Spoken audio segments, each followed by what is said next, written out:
Hello. अरे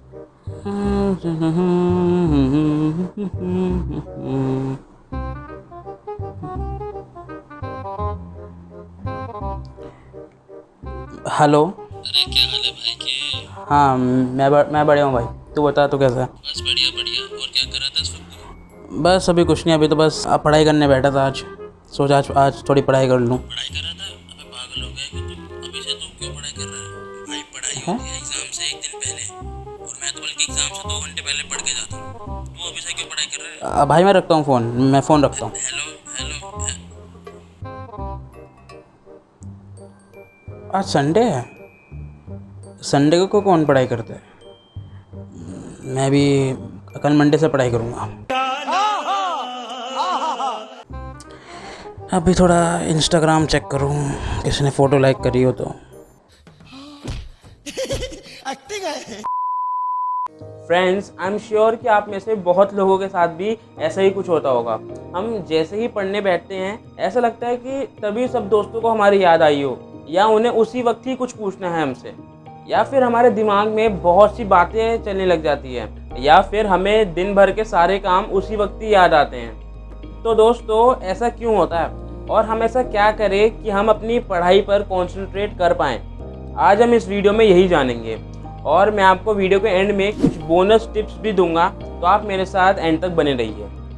दोस्तों, सबसे पहला रीज़न कि हम पढ़ाई पे कंसंट्रेट क्यों नहीं कर पाते, वो ये है कि हमने पहले से ये डिसाइड ही नहीं किया होता कि हमें अपने दिन में क्या क्या और कब कब करना है। अब बस सुबह उठें और सुबह उठ के सबसे पहले फ़ोन ही चलाना है। उसके बाद जो भी काम हमें मिलता जाए, बस वही हम करते जाएं। जब पढ़ने का अगर मन करे तो पढ़ लिया, नहीं तो फिर सोच लिया कि चलो मैं कल से ही पढ़ूंगा। तो यार, ऐसे मत करो। अपने हर दिन के टास्क पहले ही डिसाइड करके रखो। अपनी एक टू डू लिस्ट बनाओ ना, अपनी एक टास्क लिस्ट बनाओ कि मुझे अगले दिन कौन कौन से काम किस किस समय करने हैं। और फ्रेंड्स, पिछले 1 साल से मैं भी अपनी टू डू लिस्ट बनाता हूँ। मैं यहाँ पर आपको दिखा भी रहा हूँ अपनी टू डू लिस्ट। तो आपको सबसे पहले अपनी एक टास्क लिस्ट हर दिन बनानी चाहिए। जिन्होंने ये नहीं बनाई होती है ना, जिनको पता ही नहीं होता भाई उन्हें दिन में करना क्या है, वो ही ऐसे चैलेंजेस फेस करते हैं। अब दूसरा रीज़न ये है कि हम पहले से ही डिस्ट्रैक्शन में पढ़ने बैठते हैं और फिर डिस्ट्रैक्ट हो जाते हैं। तो यार, एक अपना डिस्ट्रैक्टिव फ्री इन्वायरमेंट बनाओ और सिर्फ वहीं पर ही पढ़ो। डिस्ट्रैक्शन फ्री इन्वायरमेंट का मतलब है कि एक ऐसा माहौल, एक ऐसी जगह जहाँ पर आपके जो भी डिस्ट्रैक्शंस हैं वो ना हो। अब इसके लिए सबसे पहले आपको अपने डिस्ट्रैक्शन भी पता होने चाहिए। सबसे बड़ा डिस्ट्रैक्शन तो मेजरली 99% लोगों के लिए है, वो है उनका मोबाइल फ़ोन। या साथ में आपके लिए हो सकता है कि आपको अकेले में पढ़ना अच्छा लगता हो, आपको थोड़ा साइलेंट इन्वायरमेंट में पढ़ना ज़्यादा कंफर्टेबल लगता हो। तो ये जो सारे आपके डिस्ट्रैक्शंस हैं, आप इन्हें पहले जानिए और फिर इनको बस एलिमिनेट कर दीजिए। जहाँ पर भी आप पढ़ने बैठे, देख लीजिए कि यहाँ पर मेरे कोई डिस्ट्रैक्शन तो नहीं है। क्योंकि जैसे मैंने कहा कि लोग डिस्ट्रैक्शंस में ही पढ़ने बैठते हैं और फिर वो डिस्ट्रैक्ट हो जाते हैं। तो यार, अपने डिस्ट्रैक्शन जानो और उन्हें एलिमिनेट कर दो। और फ्रेंड्स, अब इसका तीसरा रीज़न है कि हमें ये पता ही नहीं होता कि हमें आज क्या पढ़ना है, पहले से ही नहीं पता होता, और जो पढ़ना है उसे कितना समय तक पढ़ना है।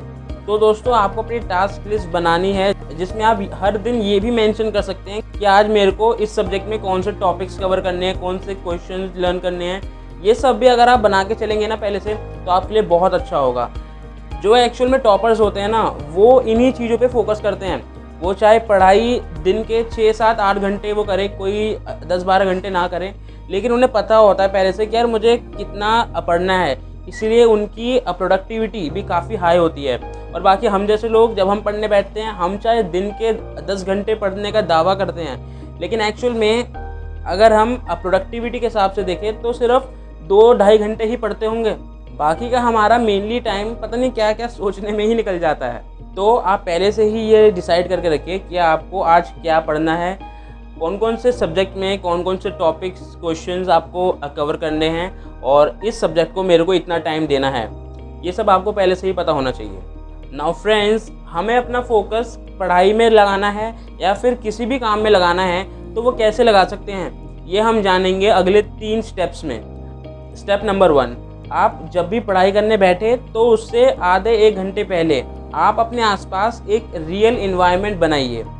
जैसे कि अगर मैं आपको एक एग्जांपल से समझाऊं, तो मान लीजिए आप अपनी स्टडी टेबल पे बैठे, आपने सोचा कि मैं 15 मिनट बाद से पढ़ाई शुरू करूँगा, और उस 15 मिनट में आपने सोचा कि चल 15 मिनट बाद तो पढ़ाई करनी ही है ना, तो अब थोड़ा मैं गेम खेल लेता हूँ। तो आप गेम खेलने लग गए, या फिर आप सोशल मीडिया ऐप्स को यूज़ करने लग गए, तो आप उसके बाद पढ़ने की कोशिश कीजिए। आपसे पढ़ा तो बिल्कुल भी नहीं जाएगा, आपका दिमाग ख़राब अलग से होगा। ऐसा क्यों होता है? क्योंकि हमारे दिमाग को ना सिर्फ उस 15 मिनट में उसी चीज़ की तो आदत लगी हुई है, और वो भी आदत भी वो किसकी? डिजिटल गैजेट्स में जो चीज़ इतनी ज़्यादा फ्रिक्शनली शिफ्ट हो रही हो, हमारे माइंड के लिए तो वो सब चीज़ें अनरियल ही है ना। और जब आप इतनी फ्रिक्शनल चीज़ों से अपना ध्यान रियल चीज़ पे लगाएंगे, आप अगर बुक पे लगाएंगे तो ध्यान लगेगा ही कैसे? फिर तो ध्यान वापस से उन्हीं चीज़ों में ही जाएगा ना। तो नंबर 1 स्टेप है कि आप अपने आसपास आधे घंटे पहले एक रियल एनवायरनमेंट बना के रखिए। स्टेप नंबर 2, दोस्तों आपने कभी रियलाइज़ किया होगा कि हम पढ़ने से पहले जो सोचते हैं ना कि यार मैं 5 मिनट फ़ोन चला लेता हूँ, मैं 2 मिनट थोड़ा इंस्टाग्राम चला लेता हूँ, उसके बाद तो पढ़ने बैठ ही रहा हूँ। तो 2 मिनट इंस्टा फेसबुक चलाने के बाद भी जब हम पढ़ने बैठते हैं तो हम चाहे पढ़ाई तो कर रहे होते हैं, लेकिन हमारा ध्यान ना अभी भी वो इंस्टा या फेसबुक में ही होता है। तो ऐसा क्यों? क्योंकि हमने चाहे 2 मिनट या 5 मिनट की सिर्फ वो चलाया है, लेकिन कुछ समय के लिए ही चाहे, लेकिन हमारे माइंड को तो उसी की आदत पड़ चुकी है। अब उसके बाद अगर आप बुक में ध्यान लगाने की कोशिश करेंगे तो ध्यान लगेगा ही नहीं। तो अब हमें क्या करना चाहिए? इसका एकदम ऑपोजिट ही हम कर देना। 2 मिनट इंस्टाग्राम चलाने से अच्छा है कि 2 मिनट ना हम सिर्फ अपनी बुक को ही देखें। हमें कोई पढ़ना शुरू नहीं करना है अभी, सिर्फ 2 मिनट के लिए या फिर 1 मिनट के लिए ही बस हमारा जो भी स्टडी मटेरियल है बस हम उसको ही देखें। जैसे कि मैं आपको भी इसमें भी बता रहा हूँ, तो आप ऐसा भी आप कर सकते हैं। जैसे मान लीजिए ये आपकी कोई एक बुक है, आपने अभी इसमें कुछ पढ़ना नहीं है, बस इसमें आपने देखा कि हाँ मुझे आज ये टॉपिक्स को कवर करने हैं, तो आप बस उसको ऊपर ऊपर से ही सिर्फ देख रहे हैं। आप देख रहे हैं कि हाँ भाई ये इसकी मेन हेडिंग्स हैं, ये अंदर किसके सब पॉइंट है, और यहाँ पर एक डायग्राम भी बना हुआ है। ये सब आपको सिर्फ देखना है। आपने आगे पेज टर्न करा, यहाँ पर देखा, अच्छा यहाँ पर एक फ्लो चार्ट भी बना हुआ है। तो आप क्या कर रहे हैं? आप एक तरह से अपने माइंड को उस चीज़ की हैबिट डाल रहे हैं जो आपको आगे कुछ घंटे के लिए करनी है। और अब ये करने के बाद अब आपको सिर्फ 1 मिनट के लिए आंखें बंद करके सिर्फ बैठना है, अब और कुछ नहीं करना है। आप क्या कर सकते हैं? मान लीजिए आपने अपनी आंखें बंद कर ली, आप आराम से बैठ चुके हैं, और अब आपका ध्यान और कहीं ना जाए, इसके लिए आप 50 से लेकर 1 तक रिवर्स काउंटिंग भी कर सकते हैं। ऐसा करने के पीछे सिर्फ क्या लॉजिक है कि आपका जो ध्यान है ना वो अब कहीं और डाइवर्ट नहीं होगा। आपका ध्यान सिर्फ 1 मिनट के लिए वो काउंटिंग पर ही रहेगा, और जब आपका दिमाग शांत हो चुका होगा, आपने अपने लिए एक रियल इन्वायरमेंट बना लिया है, उसके बाद अगर आप पढ़ाई करेंगे तो आपके लिए बहुत ही अच्छा होगा। सो फ्रेंड्स, ये 3 स्टेप्स आपको इसी सीक्वेंस में ही करने हैं, और इन स्टेप्स को फॉलो करने के बाद अब आप अपनी पढ़ाई शुरू कर सकते हैं। लेकिन इसके साथ कुछ बोनस टिप्स तो ले लो यार। स्टडी टिप्स तो हमेशा हमें चाहिए ही होती है ना। तो नंबर 1 टिप है कि अगर हम अपने फ़ोन के साथ पढ़ाई कर रहे हैं ना, तो हम पहले से ही ये सेट कर ले कि हमें फ़ोन में क्या काम करना है। बस जल्दी से वो काम निपटाना है, और फिर फ़ोन को या तो अपने से दूर रख देना है, या बहुत अच्छा होगा उसे हम अगर अलग ही रूम में रख दें, वही सबसे अच्छा होता है। क्योंकि अगर फ़ोन आपके पास रहेगा तो डिस्ट्रैक्शन का खेल तो फिर आपको पता ही है। नंबर 2 टिप ये सिंपल है कि अगर हम फ़ोन से पढ़ाई नहीं कर रहे हैं, सिर्फ बुक से अपने नोटबुक से ही पढ़ाई कर रहे हैं, तो फ़ोन को तो फिर हम दूसरे रूम में ही रखें। डिस्ट्रैक्शन का खेल। नंबर 3, अगर मैं थ्योरेटिकल सब्जेक्ट्स के बारे में बात करूं तो उसके लिए आप एक टेक्निक को यूज़ कर सकते हैं, उसका नाम है पोमोडोरो टेक्निक। हो सकता है आप में से बहुत लोगों ने इसके बारे में सुना हो, लेकिन जिनको ये नहीं पता उनको मैं बता देता हूँ कि इस टेक्निक में क्या होता है कि आपको अब 25 मिनट के लिए सिर्फ पढ़ाई करनी है, या कोई भी काम करना है, या आप किसी भी काम में यूज़ कर सकते हैं।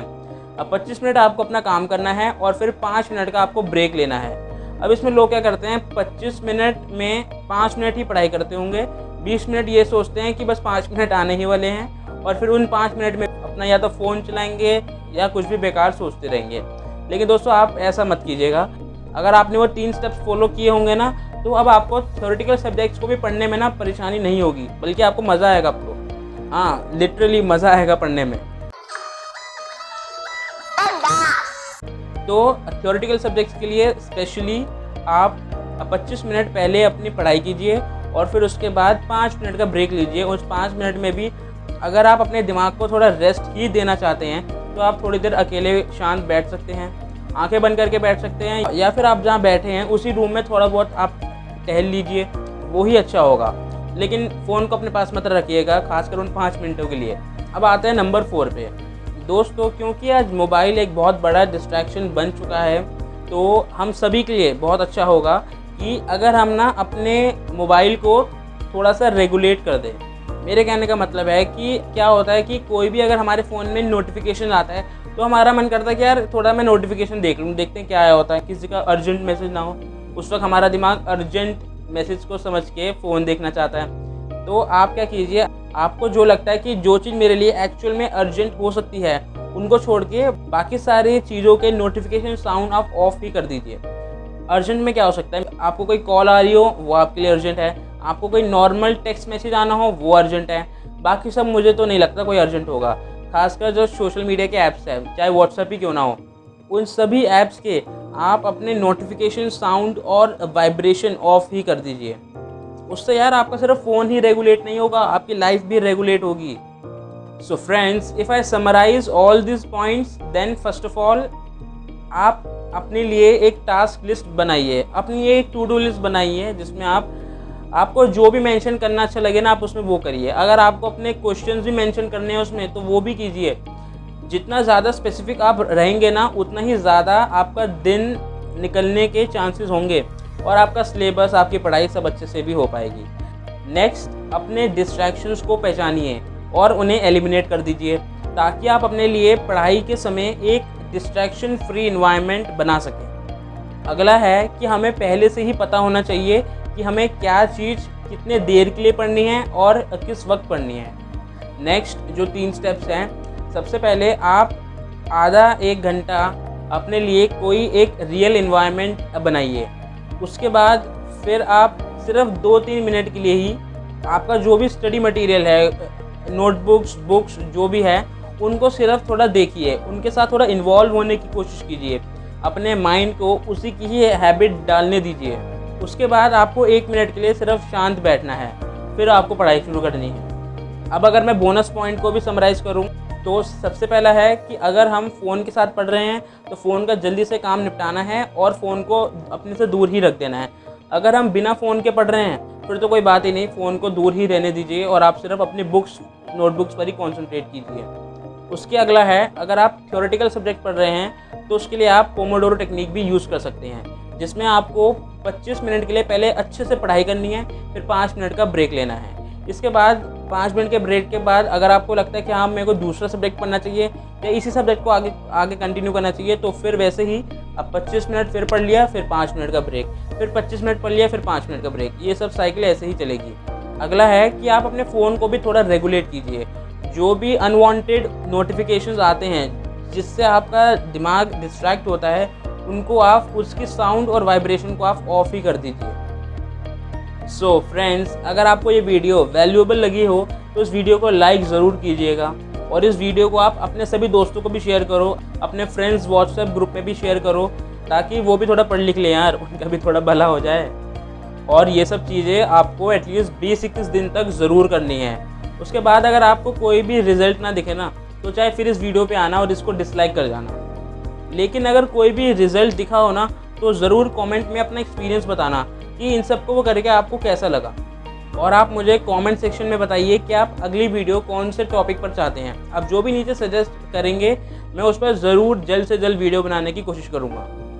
और ये सारे मेरे सोशल मीडिया हैंडल्स हैं, इन सब पर भी मैं ऐसा ही कंटेंट डालता हूँ, तो आप मुझे इन सब पर ज़रूर फॉलो कीजिए। और अगर आप इस चैनल पे पहली बार आए हैं तो इस चैनल को सब्सक्राइब कीजिए, बेल आइकन पे क्लिक करके उसे ऑल पे सेट कर दीजिएगा, ताकि आपको मेरी आने वाली हर वीडियोस की नोटिफिकेशन मिलती रहे। तो मैं दाकुनाल मिलता हूँ आपसे अगली वीडियो में, and till the next time just be unstoppable.